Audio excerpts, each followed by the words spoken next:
Kailabreece. To me, morality is multi-layered. It's not a simple question.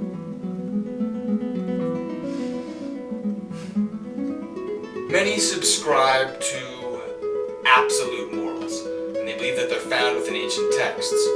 However, many of the values professed are not accepted today. Most developed nations do not favor slavery, child abuse, rape, and genocide.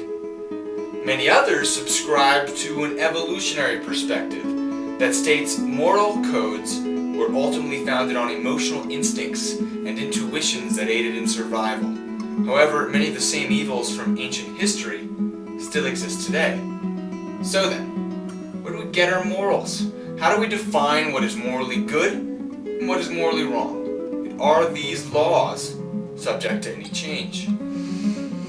These are not simple questions, and they do not have straightforward answers. Some will side with the concept of moral universalism, meaning some values and some ethics are correct in all cultures and all times.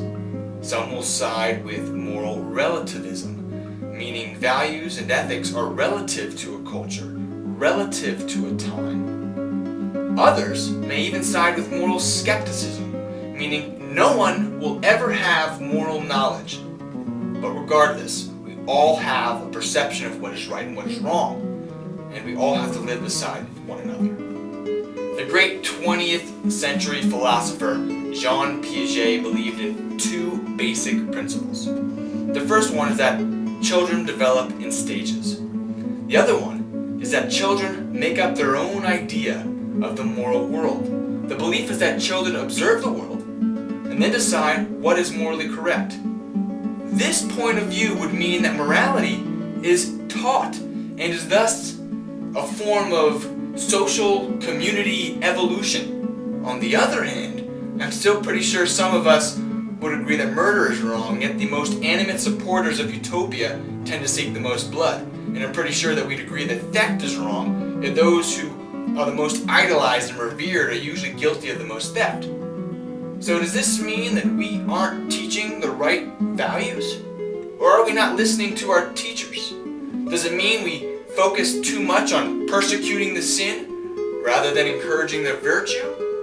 I don't know. Even then, to be a moral teacher, we must first be a moral student. Many people of faith connect their religious mindsets to having strong morals, thus concluding that the absence of such doctrine is reason for immoral behavior. Well, could that be true?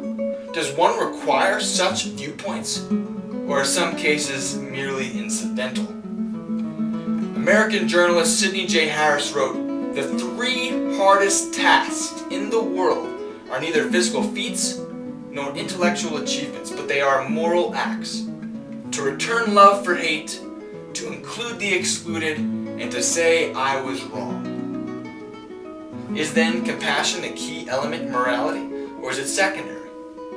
Well, the theists who follow specific divine commandments will find do not kill, do not cheat, and do not steal, basically the three compassionate mandates, towards the bottom of their list. And as a result of what I call poor prioritizing, they'll find the divisional and convicting mandates at the top, as if which symbol you bow to is more important and more valuable than moral behavior itself. On the other side of that spectrum, the atheists who seek to dismantle religion because they simply disagree with it, regardless of why, become so negatively stimulated that they forget that saintliness still requires reverence and respect. The atheist bullies the theist for being a bully. That doesn't make much sense. It doesn't matter what anyone believes. It matters how they behave. That's how I see